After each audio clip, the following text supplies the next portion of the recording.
Assalamualaikum warahmatullahi wabarakatuh. Malam ini kita akan membahas tentang UTS Arsitektur dan Organisasi Komputer. Oke, lanjut. Ini untuk data diri saya. Nah, komputer, definisi dari komputer sendiri itu sebagai alat yang dipakai untuk mengolah data menurut prosedur yang sudah dirumuskan. Tapi pada awalnya komputer ini diistilahkan untuk orang yang melakukan pekerjaan perhitungan. Memakai alat tersebut, lama-lama alat itu yang disebut dengan komputer, jadi bukan orangnya. Ya, itu sejarah singkat dari Wikipedia yang saya dapat. Nah, generasi dan sejarah komputer ini ada beberapa. Yang pertama itu dibuat pada 1937 untuk memecahkan kode yang berada pada Jerman atau Nazi. Terus yang kedua, ditemukan transistor ini yang membuat komputer lebih kompleks, lebih sederhana daripada generasi pertamanya yang butuh satu ruangan untuk mendesain komputer itu berjalan dengan baik. Nah, di generasi ketiganya ini, transistor tadi yang awalnya digunakan pada komputer-komputer tertentu, di generasi ketiga diproduksi secara massal. Nah, diproduksi secara massalnya itu integrated circuit, ya istilahnya IC. Itu kumpulan transistor tadi itu didesain kompleks dan akan menggantikan transistor yang besar-besar tadi, yang tabung. Nah, makanya ukuran komputer menjadi lebih kecil.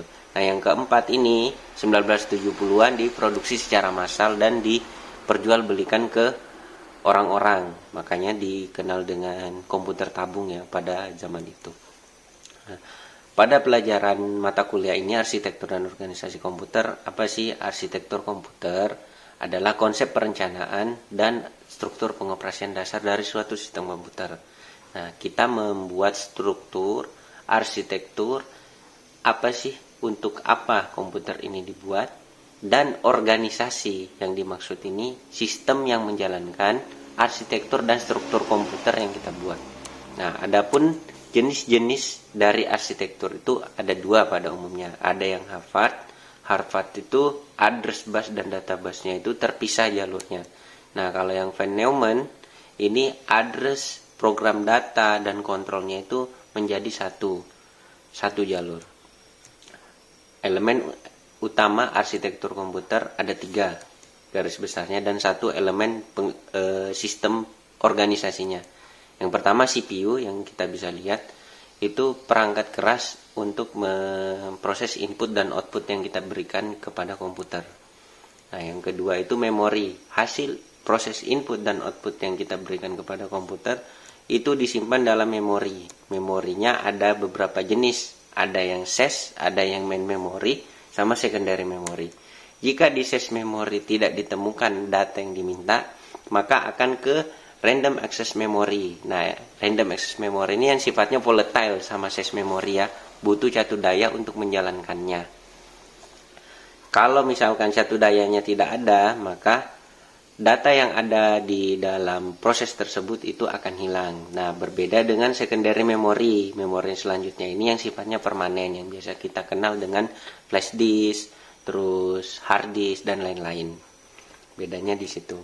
Terus untuk input dan outputnya, perangkatnya itu ada beberapa. Ada mouse, ada keyboard, terus ada apa ya, optical pen, terus joystick, nah barcode reader.